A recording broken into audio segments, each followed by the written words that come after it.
Estuvimos viéndola a través de varias, podríamos decir nosotros, facetas. Estuvimos enfocándonos en cosas bastante específicas que tiene que buscar un discípulo, ¿no? Por ejemplo, yo les hablé acerca de cuidar nuestro corazón, porque como discípulos tenemos que estar de forma constante viendo qué es lo que hay dentro de nosotros. Pedro hace una semana nos habló acerca de la humildad, porque es una marca increíblemente importante para todos los discípulos, que tienen que ser gente humilde, que busca seguir esta misma humildad que tenía Cristo y en sí seguirlo a Él en todas las formas en las que podamos. ¿Ok? Ahora, el día de hoy vamos a terminar con esta serie y vamos a hacerlo con un tema que estoy titulando Una vida completa para Dios. Una vida completa para Dios. ¿Ok? Porque básicamente, ¿qué mejor forma de terminar esos temas de discipulado que recordarnos que todo lo que hemos estado aprendiendo y lo que vamos a seguir viendo tiene que ser algo que permanezca en nuestras vidas, que vivamos nosotros, que nos acompañe de forma constante y de aquí a 50 años, si Dios lo permite, sigamos nosotros viendo la realidad de que somos discípulos de Dios, ¿va? Entonces vamos a concentrarnos en eso y lo vamos a hacer a través de 2 de Timoteo, capítulo 4, 2 de Timoteo capítulo 4, versículos 6 al versículo 8, que estas son las últimas palabras, casi, del apóstol Pablo, que es uno de los hombres más importantes de toda la historia.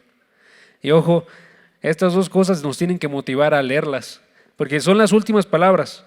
En este caso, él está siendo bien intencional en utilizarlas bien, en aprovecharlas bien, porque está él en la cárcel, está a punto de ser asesinado por romanos y está utilizando esta última oportunidad para escribir una carta, para hablarle a su discípulo Timoteo y hablarle de aquello que es más importante que todo, permanecer nosotros en una vida bien vivida, ¿sí? Pablo va y lo que hace en estos versículos es que él habla acerca de su vida y dice básicamente: yo estoy satisfecho con la vida que he vivido y quiero que tú también, Timoteo, que tú también vivas esta vida. Ojo, noten, eso nos tiene que motivar a nosotros porque tú y yo también tenemos una vida por delante, si Dios lo permite. Y si sucede eso, tenemos que querer vivir esta vida bien vivida que Pablo nos está retratando aquí en estos versículos. Por eso es tan importante estos versículos. Y les comentaba también que tenemos que escucharlo porque este hombre no es cualquier hombre, es uno de los hombres más importantes de toda la historia. Este hombre es un misionero que ha impactado a prácticamente todas las naciones de toda la tierra. Uno de los mayores defensores del cristianismo. Y la parte que más nos tiene que hacer escucharlo es que este hombre fue inspirado por Dios para que estas palabras no fueran solamente suyas, sino que fueran también de parte de Dios. Y entonces no solamente es un hombre el que nos está hablando sobre cómo vivir una vida bien vivida, sino que es Dios que nos está diciendo cómo tenemos que vivir. Y si Dios nos dice cómo vivir, tenemos que escucharlo, ¿saben? Dios en verdad sabe cómo tenemos que vivir tú y yo. Entonces, es lo que vamos a estar viendo ahorita. Si pueden, acompáñenme, 2 de Timoteo capítulo 4, versículo 6 al versículo 8. Y noten las palabras que dice aquí el apóstol. Dice: porque yo ya estoy para ser derramado como una ofrenda de libación, y el tiempo de mi partida ha llegado. He peleado la buena batalla, he terminado la carrera, he guardado la fe. En el futuro me está reservada la corona de justicia que el Señor, el juez justo, me entregará en aquel día. Y no solo a mí, sino también a todos los que aman su venida. ¿Me acompañan a orar? Padre, gracias porque tú nos quieres hablar. Gracias porque tú eres muy misericordioso con nosotros y no nos quieres dejar una vida malgastada. No nos quieres dejar vivir esa vida de tal forma que nuestros años, nuestros días se sientan como que no tienen sentido, sino que tú nos quieres mostrar en verdad cuál es el camino por el cual tenemos que andar. Padre, ayúdanos a que lo aprovechemos, a que te escuchemos, a que no desperdiciemos los siguientes años de nuestra vida, sino que los dediquemos de forma completa a ti. Ayúdanos porque sabemos que nuestro corazón tiende hacia otras cosas, tiene deseos diferentes, no quiere vivir dedicado a ti. Ayúdanos y que tu Espíritu actúe en nosotros. Actúa para que pueda entregar una palabra que venga de parte tuya, que pueda exponer bien este texto y que pueda ser escuchado por los corazones de cada una de las personas que están aquí y primeramente por mí, para que yo viva esta vida completa, dedicada hacia ti. Gracias por todo, Padre. En el nombre de tu Hijo Jesús. Amén. Ok. Ahorita leímos el pasaje. ¿Okay? ¿Notaron la satisfacción de Pablo al decir estas palabras? Se notaba en ciertas partes, porque por ejemplo él decía, noten como la valentía con la que hablaba, he peleado la buena batalla. Noten ahí la satisfacción. Él está diciendo, yo lo he logrado, estoy satisfecho. No hay muchos que puedan decir eso, hermanos. Si ustedes piensan a las palabras que están al final de la vida de una persona, en muchas ocasiones van a decir algo muy bonito, pero si somos bien honestos, va a haber dentro de su interior algo que está diciendo, no viví todo lo que quería, no logré todo lo que quería. Algo que está diciendo, básicamente, yo quería aspirar por más, ¿saben? Y aquí la idea de Pablo es que él no tiene esto. Pablo está completamente satisfecho. Pablo está diciendo, todo lo que yo veo hacia atrás se realizó de la forma en la que tenía que ser. Y todo lo que yo veo hacia adelante está esperándome, es extremadamente glorioso y yo estoy feliz y estoy satisfecho. Y eso es lo que tú y yo tenemos que hacer. Y para hacerlo vamos a aprender cómo es que lo hizo Pablo. Y básicamente la forma en la que lo hizo fue que él miró tres partes de su vida. Él miró 3 partes de su vida, que van a ser las que van a guiar nuestra exposición. Un comentarista llamado J.C. Riley, él al hablar de este pasaje dijo, tiene aquí 3 miradas, Pablo. Hay una mirada hacia abajo, una mirada hacia atrás y una mirada hacia adelante. Son las que vamos a tomar. La primera es la mirada hacia abajo. ¿A qué se refería? La mirada hacia abajo es, Pablo fue y miró hacia la tumba. Él fue y miró hacia el suelo, donde él iba a estar muy, muy pronto. Él fue, en otras palabras, y recordó la muerte. Entonces, si quieren alguien colocar un primer punto, pueden ponerlo así. Mira hacia abajo. Mira hacia abajo. Hazte consciente de la muerte. Mira hacia abajo y hazte consciente de la muerte. ¿Ok? Noten que es lo primero que hizo aquí Pablo. Dice el versículo 6. Ya estoy para ser derramado. Está hablando acerca de su muerte. Termina el versículo. El tiempo de mi partida ha llegado. Noten, Pablo va y piensa acerca de la muerte. Es algo que no hacemos usualmente. Si nosotros somos bien realistas, hermanos, usualmente nunca pensamos acerca de la muerte. Hay varias razones por las cuales puede suceder esto. Hace unos meses estaba leyendo un librito que se llamaba Recordando la muerte, que hacía mucho énfasis en esto. Y decía él básicamente, nosotros no recordamos la muerte. ¿Por qué? Porque no es algo normal para nosotros. Una persona puede vivir hasta ser muy adulta y no haber visto a ninguna persona cercana que muriera. Y entonces viven como si fueran inmortales. No piensan en lo sencillo que podría suceder, tanto que podría pasar el día de mañana, ¿saben? No nos sucede como en la antigüedad. Y entonces en este librito iba y hablaba acerca de un pastor de la Nueva Inglaterra, o sea, ya hace varios siglos, y decía cómo es que él, cuando estaba viviendo en su tiempo, él fue padre de 14 hijos.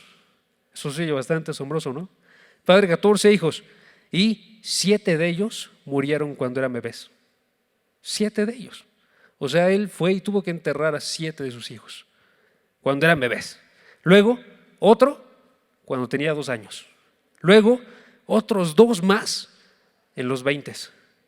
Y solamente uno de ellos superó la edad del padre. Noten, o sea, qué común era en ese momento el estar experimentando la muerte. Pero el día de hoy no lo es. Y eso tiene sus cosas buenas, porque sabemos tú y yo que es muy probable que tengamos una vida un poco más larga. Pero también tiene lo malo.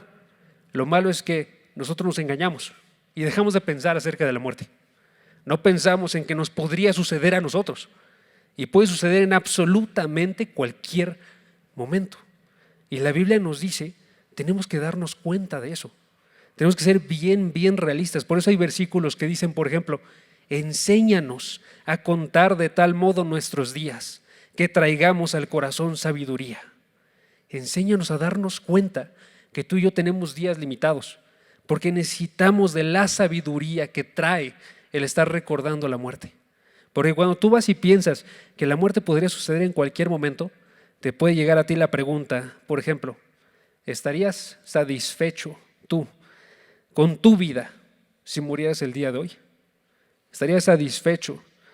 Así como el apóstol Pablo, te preguntarías tú, ¿viví bien mi vida? Y responderías que sí. O más bien entrarías tú en una serie de arrepentimientos y dirías, ¿sabes qué? Tengo todo esto que me faltó hacer. Tengo todo esto que hice que no debí de haber hecho. Muchos años mal gastados, no dedicados de la forma en la que debían estar. Y noten que eso ya nos trae esta idea de que tenemos que darnos cuenta el día de hoy y sentir prácticamente como si ya fuera a suceder, para que nos llegue esa urgencia de no podemos estar satisfechos nosotros con nuestra vida si no está bien.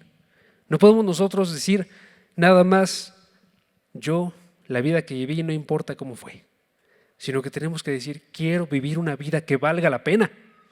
Quiero vivir yo de una forma tal que pueda estar actuando como el apóstol Pablo y que no tenga absolutamente ningún temor. Y puede llegar al tiempo en el cual voy a ser entregado a Dios en muerte y voy a estar completamente seguro y feliz. Y voy a saber que del otro lado Cristo me va a recibir y me va a decir, buen siervo, fiel, en lo poco fuiste fiel. En esta vida tú te dedicaste bien a mí. Entra en el gozo de tu Señor. Si tú y yo queremos eso, tenemos que estar mirando de forma constante hacia abajo. Y tenemos que estar dándonos cuenta que sí puede ser que tú y yo seamos de esas personas que pudieran morir el día de hoy. Y tenemos que darnos cuenta de tal forma, hermanos, que seamos bien realistas y podamos decir en verdad, yo estoy arrepentido de la forma en la que he vivido. Siendo bien honestos, es mucho mejor que dijeran eso y que luego, por la gracia de Dios, no veamos la muerte y entonces podamos voltearnos y decir, ahora quiero vivir una vida buena. Cuando estaba pensando en esta prédica se vino a la mente la historia de Canción de Navidad. ¿Ubican esa película? Bueno, es un libro, pero ese libro que se hizo película. En este libro sale Scrooge, ¿se acuerdan ustedes de él? Y es visitado él por 3 fantasmas que van y lo confrontan con su vida tan mal vivida. Van y lo confrontan porque esta persona era avara, porque esta persona no tenía nadie que lo amara. Van y lo confrontan y le dicen en el punto final, ya estás al borde de tu muerte. Podría suceder en cualquier momento. Y entonces él va y se arrepiente grandemente. Pero llega una buena noticia, ¿no? Va y cae de su cama y resulta que todavía tiene un día más. Pues si tienes este día, ¿qué vas a hacer? Lo vas a dedicar ahora sí para Dios. Vas a vivir ahora de la forma en la que querías vivir y no vas a dejar que pase otro día desperdiciado y que continúe así año tras año, sino que llevamos nosotros una vida que vale la pena vivir. ¿Sí? Entonces lo primero que hace Pablo es que va y mira hacia abajo. Yo les recomiendo, miren hacia abajo. Y si ven que no dirían ustedes, he vivido bien mi vida, que nos arrepintamos y que digamos, tenemos un día más el día de hoy. ¿Va? Ahora, lo segundo que hace Pablo es que va y mira hacia atrás. Mira hacia atrás. Y entonces Pablo, cuando ve hacia atrás, ve hacia el pasado, él ve la vida bien vivida. Entonces, si quieren, en un segundo punto, tenemos que ver nosotros la forma en la que vivió Pablo. Mira hacia atrás a la vida bien vivida. ¿Ok? Y tenemos que ser bien claros. hay una forma correcta de vivir esta vida. ¿Ok? Hay una forma correcta de vivir esta vida. Y noten la forma en la que lo define aquí Pablo. Chequen el versículo 6. Dice el versículo 6. Versículo 6 dice: yo ya estoy para ser derramado como una ofrenda de libación. Como una ofrenda de libación. Ahí Pablo está definiendo su vida. Está diciendo, mi vida es así. Es una ofrenda de libación. ¿Ok? Eso es lo que está retratando esa vida bien vivida. Entonces, hay que hacer referencia con esto. Básicamente está hablándonos acerca de ofrendas, como las que se daban en el templo. Una ofrenda era un sacrificio que iba y se entregaba en adoración a Dios. Ejemplo, en el mundo grecorromano se hacían libaciones, que era básicamente derramamientos de líquidos. Usualmente se utilizaban vinos y estos se derramaban para deidades.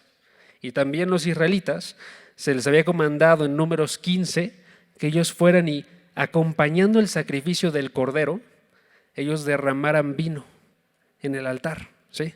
Entonces, la forma en la que funcionaba era así. El cordero era el sacrificio por el pecado. Y entonces era para que se limpiara el pecado. Y acompañando eso iba esta libación, este derramamiento de vino, en el cual se estaba dando para poder agradecer por la misericordia de Dios que aceptaba el cordero. ¿Ok? Ahora, Pablo va y retoma esas imágenes y las trae al Nuevo Testamento. Y en el Nuevo Testamento, si recuerdan ustedes, tenemos un cordero, que es Jesucristo, el sacrificio por todos los pecados. Pero ahora, a partir de eso, va y agarra la ofrenda de libación y esa dice, esa somos tú y yo. Ese soy yo. Yo soy este derramamiento que es entregado en agradecimiento a Dios. No es por el pecado, pero sí es porque yo estoy en adoración hacia Dios. ¿Sí? Yo estoy viviendo una vida que está siendo dedicada hacia Dios.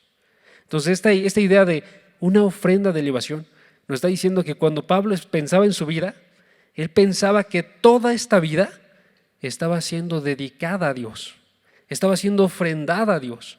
Él estaba entregándose en agradecimiento y entonces su dinero, su inteligencia, su energía, su devoción, todas le pertenecían a Dios. Todo le pertenecía a Dios. Él estaba siendo entregado. ¿Sí? Y entonces toda la vida de Pablo se estaba dedicando a este Dios. Ojo, eso es la vida bien vivida. Una vida bien vivida es una vida que está siendo dedicada a Dios.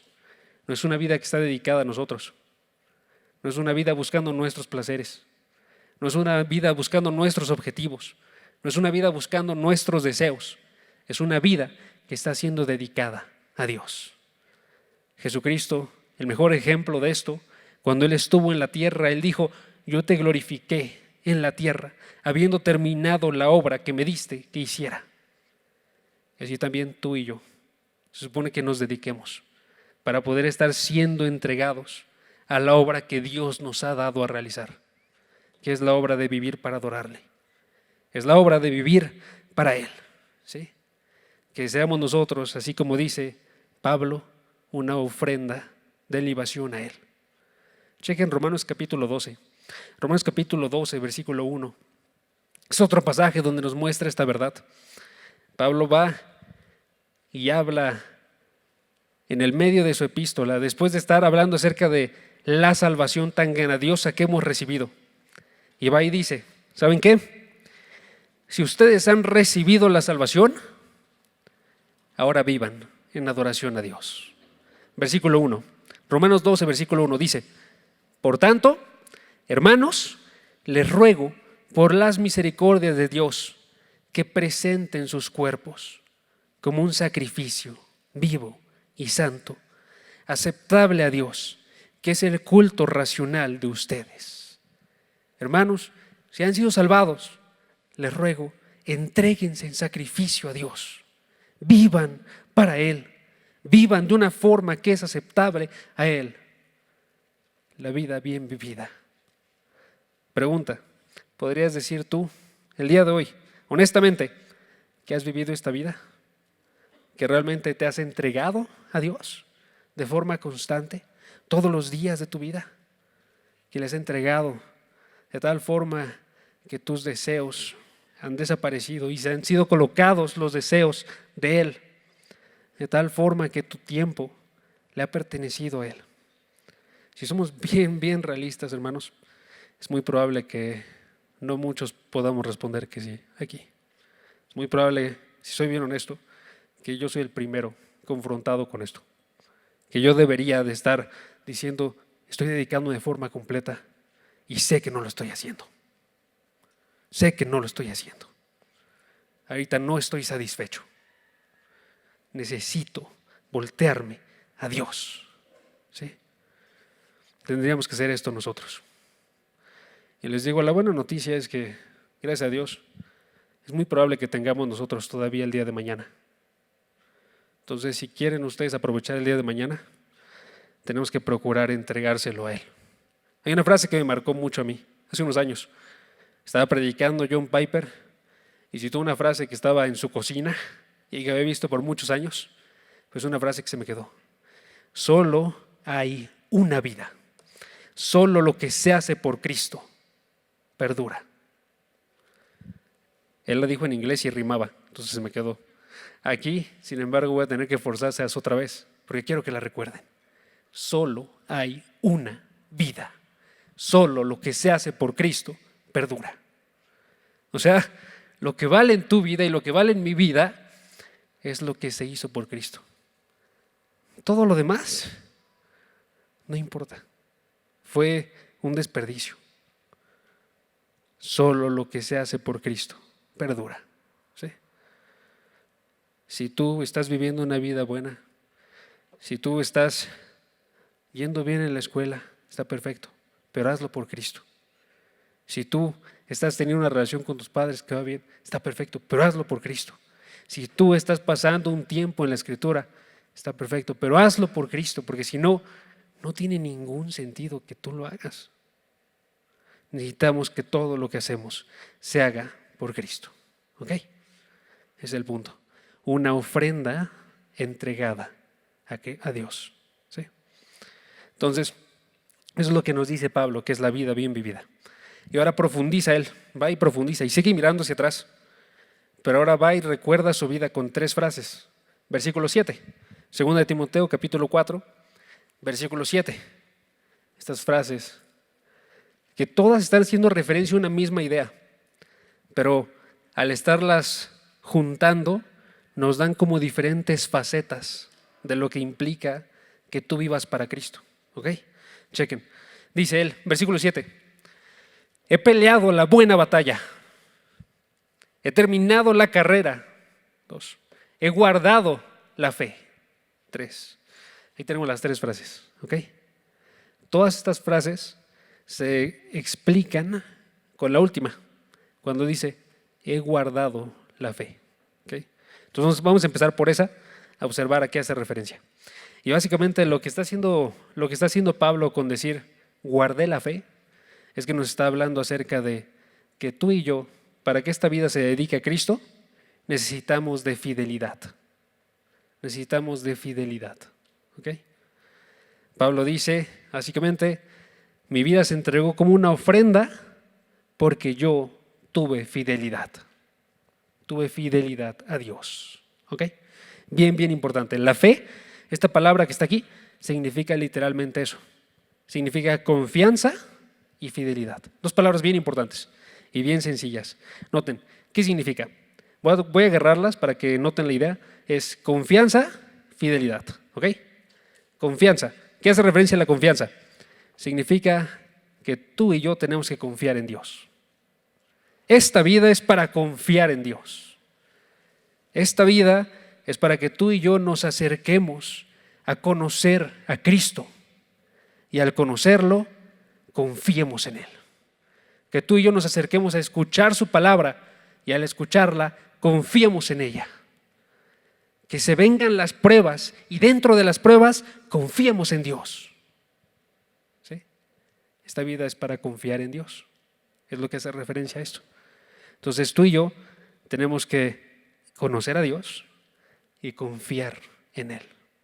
Pablo estaría diciendo aquí que él continuó de forma constante en la palabra de Dios, que él de forma constante continuó confiando en todo lo que él dijo, que él de forma constante continuó en su consejo, escuchándolo como la verdad, que él de forma constante confiaba en sus promesas y creía en cada una de ellas. Tenía fe en su palabra, fe en que él compró a Pablo, fe en que él le perdonó todos sus pecados, fe en que él resucitó, fe en que el día de hoy él gobierna arriba de absolutamente todo, y fe en que él está actuando en Pablo, ¿sí? Y así tú y yo también tendremos que tener fe en todo esto, todo lo que viene dentro de la palabra, estar confiando en ello, ¿sí? No solamente entendiéndolo, sino que nosotros colocamos nuestra confianza plena en esto. Y de ahí es donde surge la otra palabra. Les dije confianza y luego fidelidad. Porque si tú confías en las verdades que hay aquí y tú conoces a este Dios y has confiado en que Él es Dios, ¿qué va a surgir en tu vida? Va a surgir fidelidad.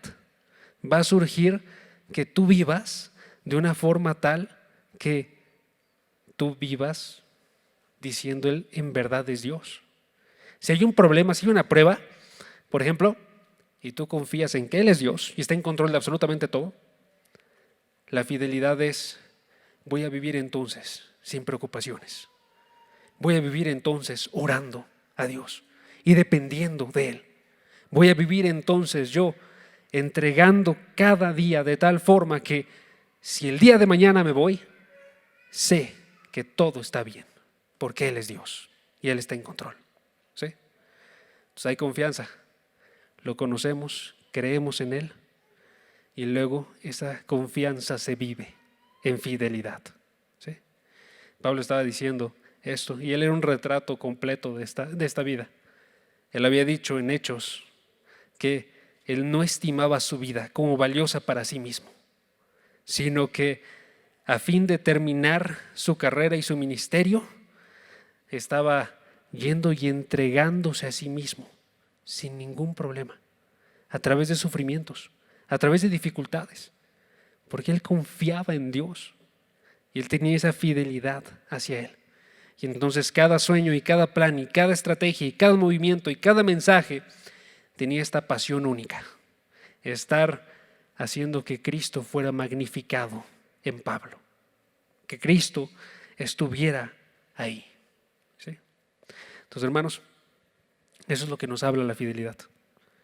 Tú y yo tenemos que estar conociendo a Dios y confiando en Él y viviendo de forma tal que se muestre que confiamos en Él con fidelidad, ¿sí? Esa es la imagen que retrata aquí. Las siguientes dos frases, ahora lo que hacen es que explican que este tipo de fidelidad es muy difícil. Este tipo de fidelidad es muy difícil. Por eso es que Pablo va y agarra metáforas de deportes. Él dice: he peleado la buena batalla. Entonces habla acerca de una pelea. Él dice: he terminado la carrera. Habla acerca de una carrera, ¿sí? ¿Por qué? Porque la batalla, la carrera, una pelea y una carrera retratan bien ciertas dificultades. ¿Ok? Vamos a comenzar con la batalla, ¿va? La batalla sirve sobre todo para retratar que esta vida de fidelidad tiene oposición. Esta vida de fidelidad tiene oposición, ¿sí? Piensa en una batalla, piensa en una pelea. Tenemos dos luchadores, ¿ok? Uno contra el otro. Uno va y empuja al otro. Reciben golpes en la cara, en el torso. De forma constante tienen que estar cuidándose con sus reflejos, esquivando cualquier mal. Tienen que estar resistiendo aparte. Si son luchadores de box, tienen que estar cargando con los guantes y estar resistiendo todo el tiempo que dure el round hasta que lleguen ellos al descanso. Hay una oposición grande ahí que los fuerza a estar resistiendo, ¿sí? Y es la idea que está transmitiendo aquí Pablo. ¿Por qué? Porque él sabe que la vida de fe es una vida donde se tiene que soportar un constante esfuerzo. ¿Sí? Es una vida donde se tiene que estar en constante oposición, luchando y durando.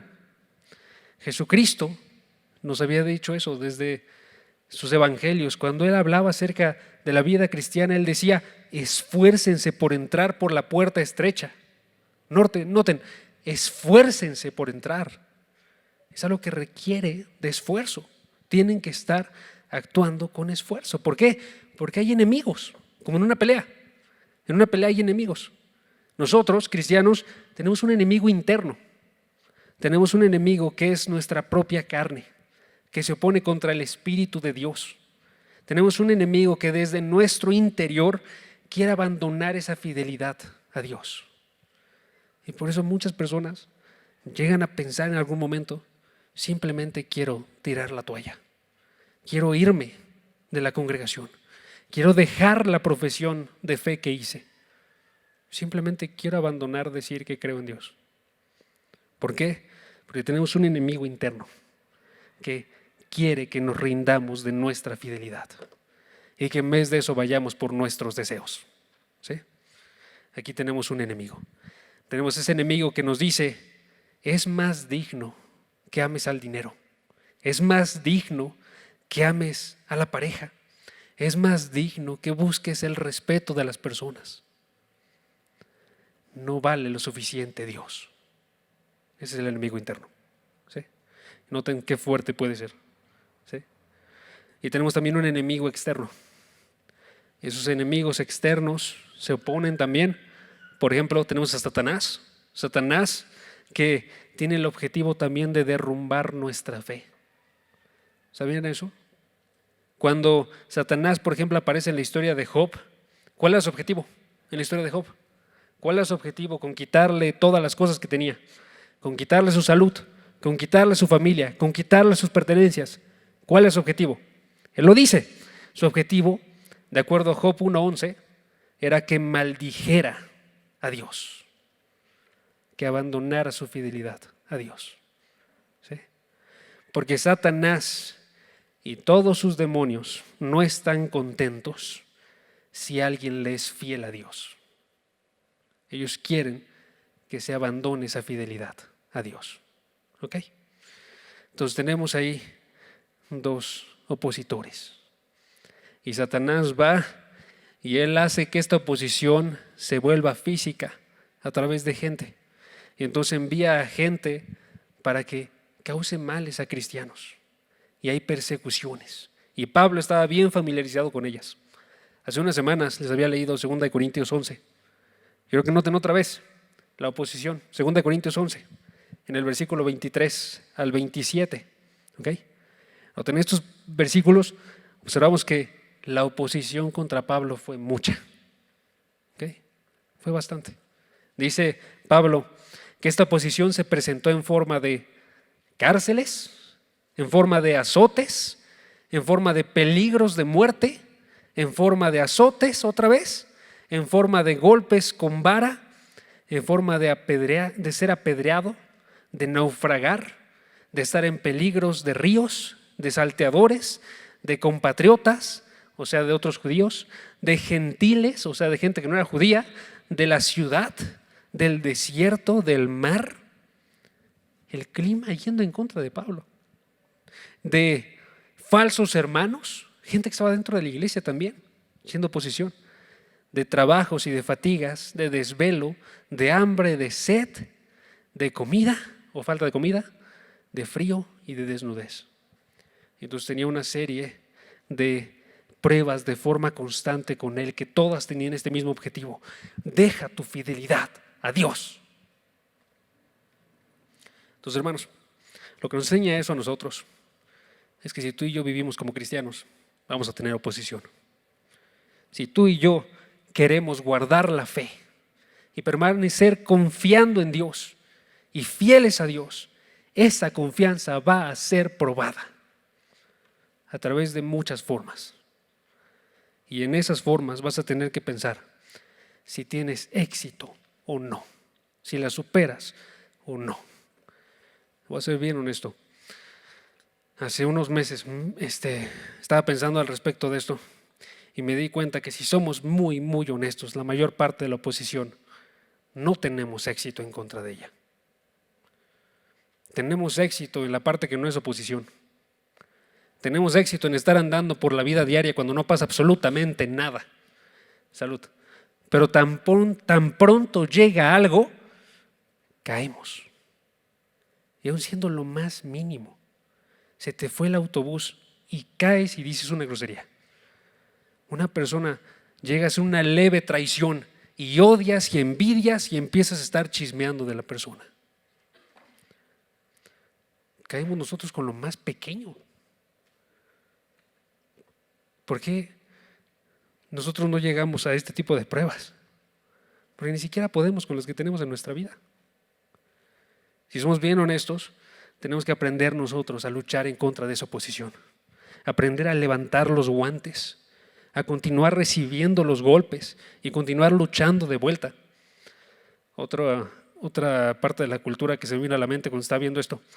¿Han visto la película de Rocky Balboa? Es una de mis películas favoritas. En ella Rocky ya está anciano, ya está grande y aún así quiere pelear, ¿no? Y hay un discurso bien, bien importante dentro de esta película que creo que retrata muy bien esta idea. ¿Ok? Se los voy a leer. Dice, está hablando Rocky con su hijo se está quejando de absolutamente todo en su vida. El hijo tiene una buena vida y se está quejando. Y entonces él va y le dice, tú, yo o nadie vamos a golpear tan fuerte como la vida. Pero no se trata de qué tan fuerte golpees, se trata de qué tan fuerte puedes recibir un golpe y seguir avanzando. ¿Cuánto puedes soportar y seguir adelante? Así se gana, pero hay que estar dispuesto a recibir los golpes, le dice Rocky. Es exactamente lo que estamos viendo aquí. Los golpes hay que recibirlos y hay que actuar en contra de esa oposición y resistir y permanecer firme. Y tú y yo tenemos herramientas para resistir. Tú y yo tenemos la palabra de Dios, que es la espada del Espíritu Santo, con la cual se puede luchar de una forma buena. Lo único que utilizó Jesucristo para estar peleando en el desierto, la palabra y el Espíritu, y entonces fue en contra de Satanás y tuvo éxito. Si tú quieres tener éxito en contra de la oposición que hay en tu vida, cualquier cosa que pueda generar desánimo, cualquier cosa que pueda generar odio, cualquier cosa que pueda alejarte a ti de la fidelidad que tienes con Dios, ¿qué tienes que hacer? Ver que tienes buenas armas y agarrar esas armas y aprovecharlas y unir la palabra y el Espíritu y estar luchando en contra de cualquier oposición. Pero tienes que continuar luchando, ¿sí? Esa es la segunda ilustración. La tercera ilustración es la carrera. La carrera, ¿ok? ¿Y qué hace la carrera?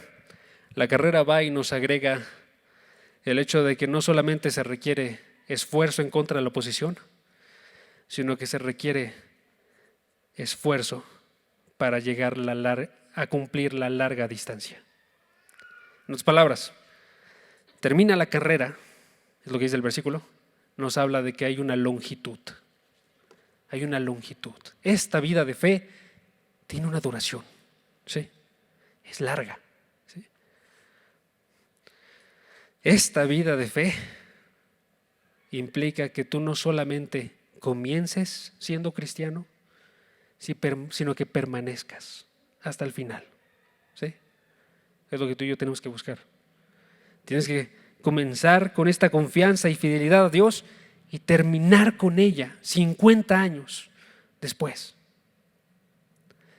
Juan, cuando escribió el Apocalipsis, retrató bien esta verdad. Él dijo de forma constante, por ejemplo, en el capítulo 2, dijo, al que venciere, le daré a comer el árbol de la vida, que está en el paraíso de Dios. Al que venciere. No hace falta solamente que comiences, hace falta que venzas. En el versículo 10 dice, sé fiel hasta la muerte, permanece en esa fidelidad hasta la muerte y yo te daré la corona de vida.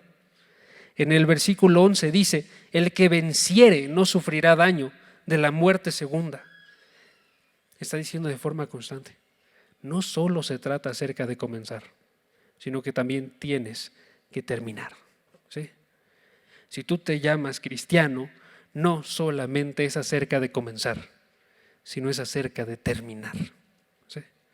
Piensen ustedes en un viaje en bote, un viaje a Australia.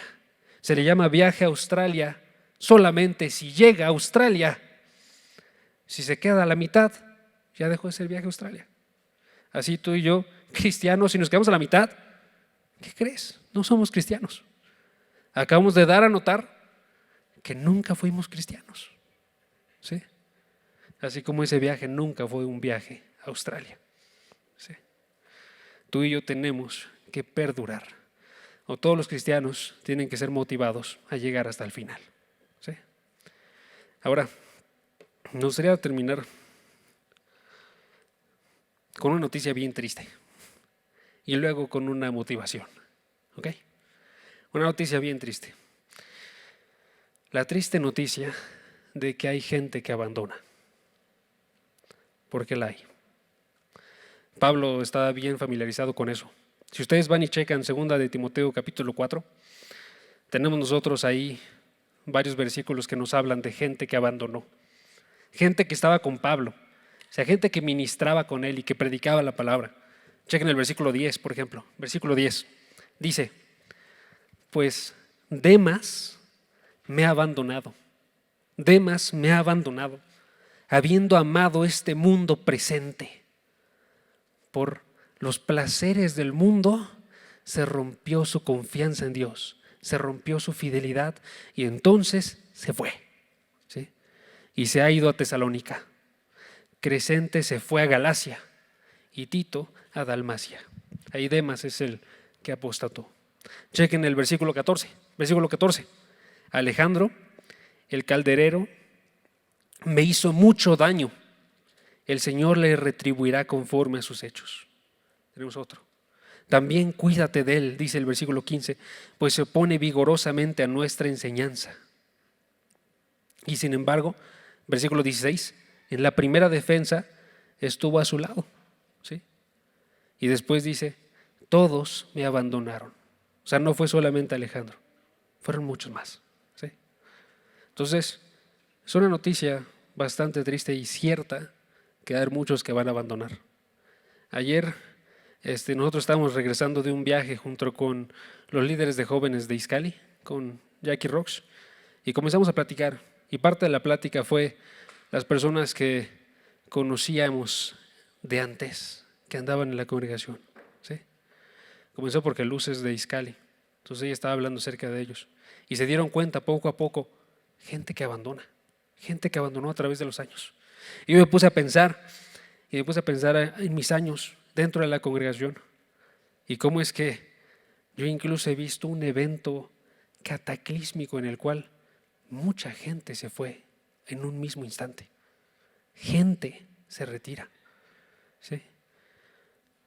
Gente se retira porque, lo explica bien la parábola del sembrador, porque llegan dificultades en la vida. Y cuando llegan esas dificultades en la vida, una persona ya no quiere permanecer. Porque el gozo que tenía él de ser cristiano era un gozo que se fue apagando en comparación con los demás gozos que fue encontrando en la vida. Y entonces van y se retiran. Entonces las dificultades, los gozos, van y apagan. De tal forma que cualquier fruto que había en esta persona se seca. ¿Sí? Entonces la triste noticia. Ahora, dentro de eso tendríamos que preguntarnos, entonces, ¿por qué? ¿Por qué querríamos continuar tú y yo? ¿Saben? Porque si hay sufrimientos tan grandes que alguien se retire, como por ejemplo el de Pablo, a Pablo le cortaron la cabeza de acuerdo a la tradición. A Pablo lo apedrearon, lo azotaron, lo que ya observamos. Entonces, ¿por qué querrías continuar en esto? Ahí es donde entra la motivación. Lo que hizo que Pablo permaneciera firme hasta el final, ¿qué fue? ¿Qué dice el último versículo? Versículo 8. Versículo 8. ¿Qué dice? Versículo 8. Dice Pablo, en el futuro me está reservada la corona de justicia que el Señor, el juez justo me entregará en aquel día. Noten ahí. Pablo va y hace una tercera mirada. Esta vez mira hacia adelante. Y cuando ve hacia adelante, Pablo va y observa una recompensa. La recompensa que todos necesitamos para poder seguir hacia adelante. Porque cuando llegue la oposición, cuando llegue ese pensamiento de querer abandonar, vamos a necesitar algo que nos mantenga firmes y que nos diga, tenemos que permanecer aquí. Tenemos que permanecer constantes y permanecer fieles. Y lo que lo va a lograr es que dejemos nosotros de observar nuestra situación y nos concentremos en observar lo que nos espera. A ti y a mí nos espera un futuro hermoso, si somos cristianos. Me gustó mucho una imagen que encontré de esto, de un tal Frederick Lambridge, que él decía que había en su retrato dos prisioneros con dos perspectivas muy diferentes. Dos hombres que estaban encarcelados. Uno estaba viendo el barro en el suelo, estaba concentrándose abajo, y el otro estaba viendo las estrellas, estaba concentrándose arriba. ¿Quién de los dos creen que pudo permanecer con gozo, con fidelidad en esta imagen? Tú y yo necesitamos de esta imagen, y por eso quiero terminar diciéndoles, esta es una buena motivación, hermanos. Es una buena motivación. A veces no nos gusta. ¿Por qué? Porque no comprendemos nosotros del todo de qué se habla cuando pensamos nosotros en la vida eterna. Y por eso quiero dejarles una tarea. Necesitamos buscar comprender más acerca de esta vida eterna. Si Dios lo permite, lo vamos a hacer conmigo también. Pero por ahorita quiero dejarles nada más el testimonio de Pablo. ¿Qué decía él acerca de esta vida eterna? Pablo decía, preferimos estar ausentes del cuerpo y habitar con el Señor.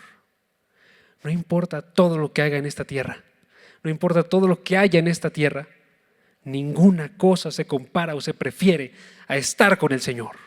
Entonces, si tú disfrutas todas las cosas que hay aquí, ¿qué crees? Hay un mayor gozo allá arriba. Pablo decía, para mí el morir es ganancia. Voy a ganar, porque voy a tener a Cristo, mi Rey, mi Salvador. Y Pablo decía, cualquier sufrimiento aquí presente no es digno de ser comparado con la gloria que nos ha de ser revelada. ¿Sí? No se compara. Ni lo más bueno que hay aquí, ni lo más malo que hay aquí se compara con la gloria que nos espera en el futuro. Entonces tú y yo nos tenemos que poner a pensar en este futuro eterno, en esta vida resucitada, con cuerpo resucitado, con Cristo resucitado, en una tierra resucitada, y aprender junto con Dios a verla como una recompensa que vale la pena absolutamente todo. ¿Sí? Y eso es lo que va a hacer que podamos nosotros vivir esta vida de adoración y de fidelidad. ¿Okay? Entonces, hermanos, el punto de esto es que tú y yo duremos una vida. Que esto sea una motivación. Pablo la duró y ahorita él está con el Señor. Y muchos otros lo han hecho también, porque no está reservado solamente a los grandes pastores. Al final del versículo decía, para todos los que aman su venida. Son todos los creyentes allá, que han superado la prueba y han recibido la corona. Y a pesar de que le quitaron la cabeza, Dios se la restauró y le colocó una corona arriba de ella. Entonces, hermanos, vamos a orar para que tú y yo también hagamos este recorrido. ¿Les parece? ¿Me acompañan? Padre,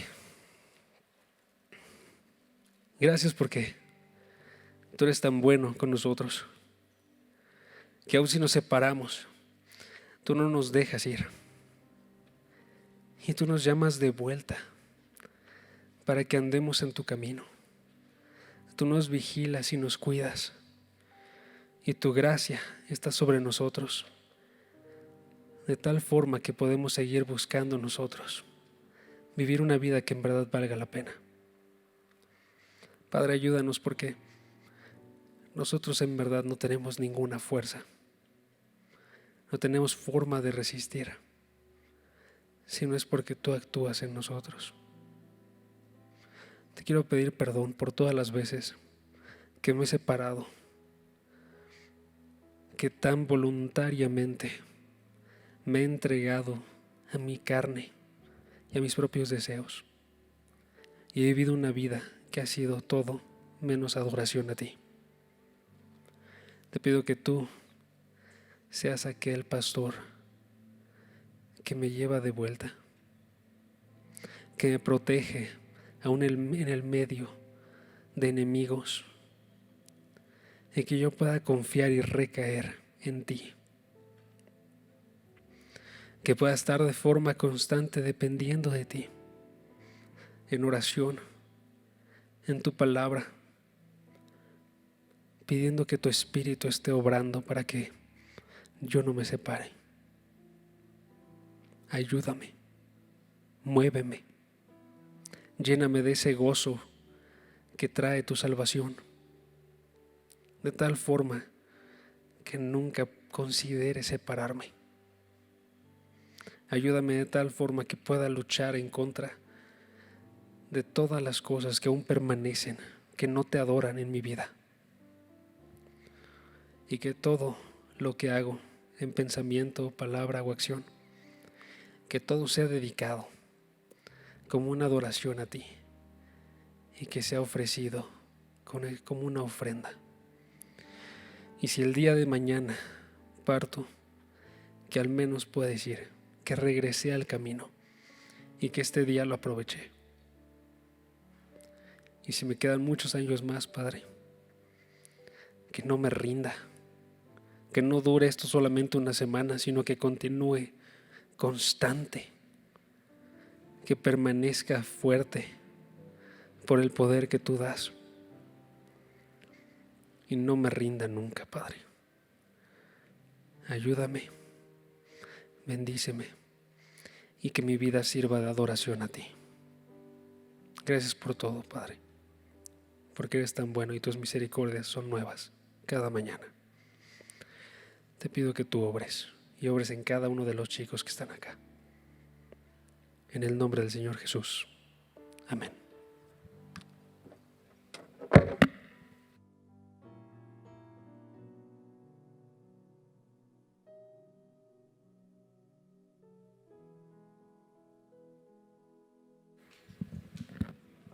Hola amigos, ¿cómo están? Eso. Antes de continuar, los voy a incomodar con dos cosas.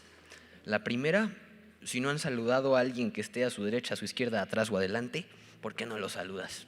Así respetuosamente, un puñito o algo, dile qué bueno que estás aquí, no es casualidad.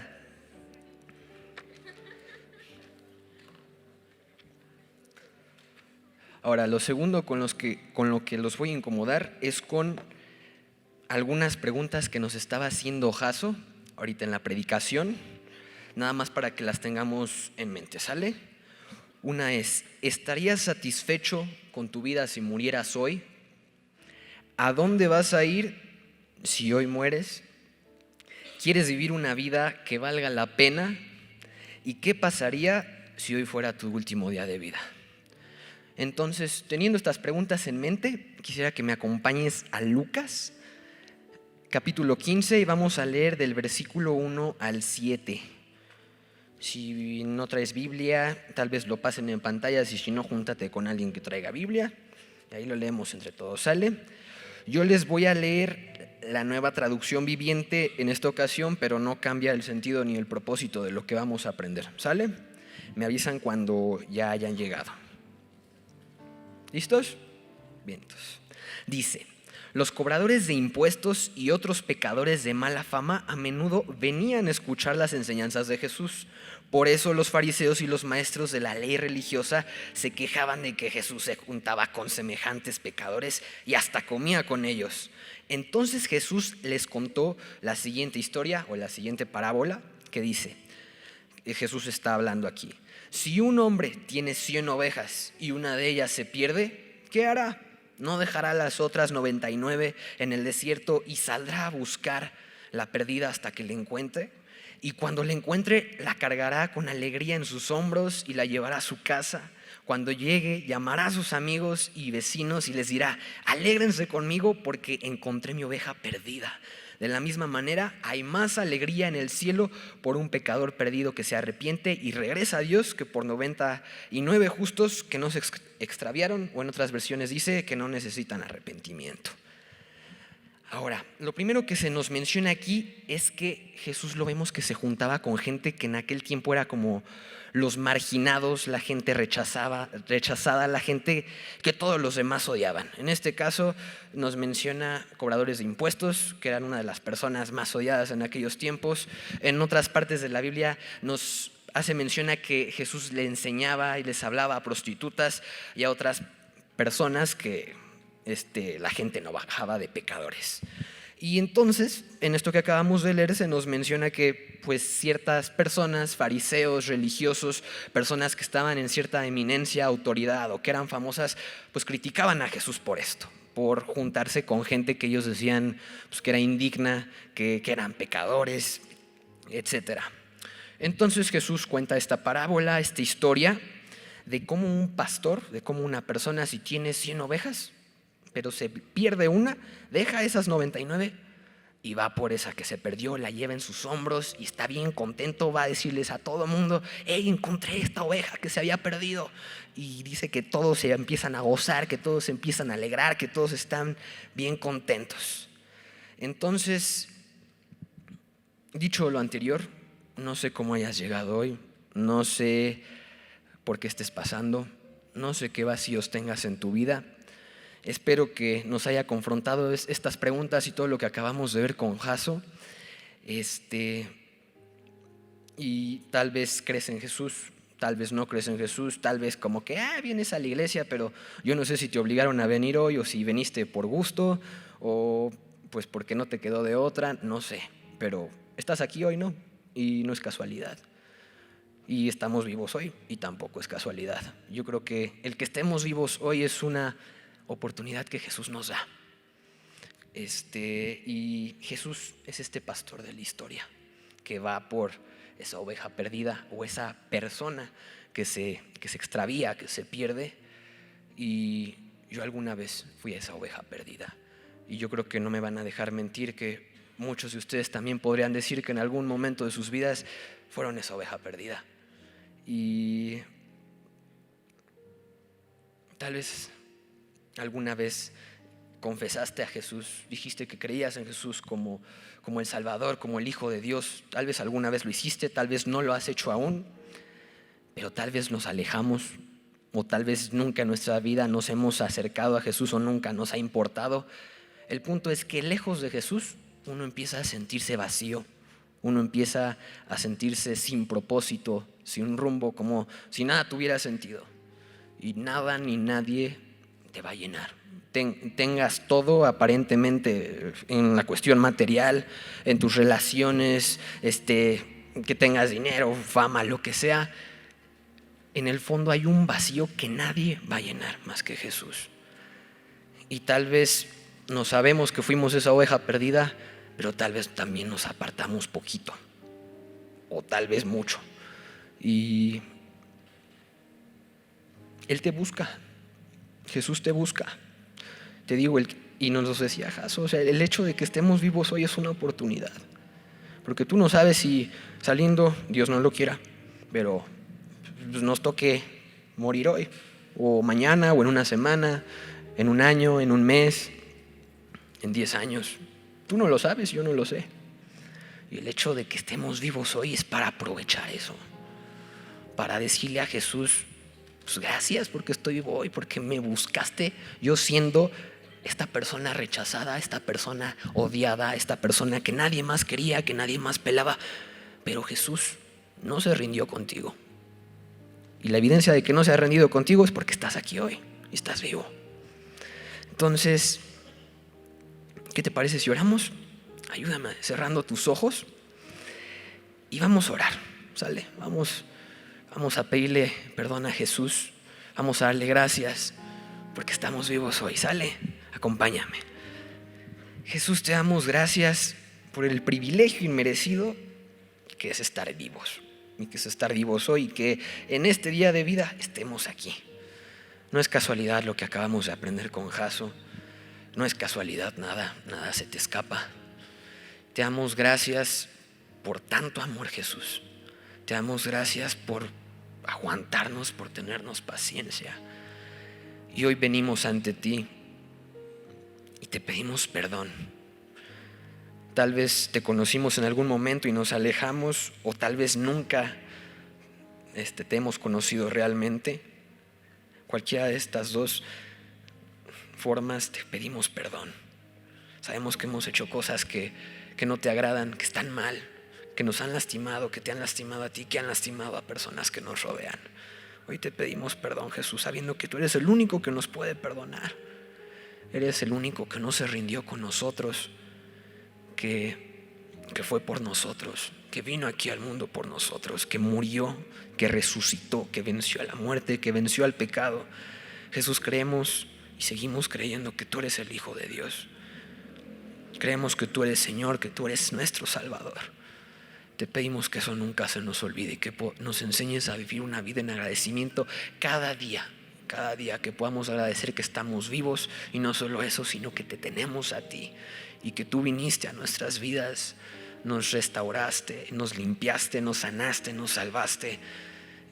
Te damos gracias, Jesús, y en tu nombre poderoso oramos. Amén. Amigos.